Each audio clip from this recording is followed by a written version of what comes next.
Hi friends, నేను cycle నేర్చుకున్నాను friends. కానీ మా డాడీ గారు దగ్గరే ఉన్నారు ఫ్రెండ్స్. ఓకేనా ఫ్రెండ్స్, స్టార్ట్ చేద్దాం ఫ్రెండ్స్.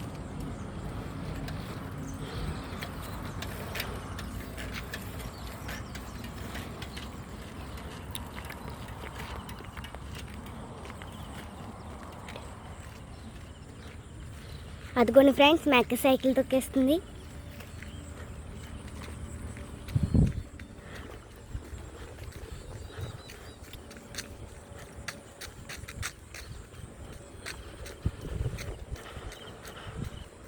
అదిగోండి ఫ్రెండ్స్, మా అక్క సైకిల్ తొక్కేస్తుంది. అసలు మా డాడీ పట్టుకోలేదు ఫ్రెండ్స్, చూడండి.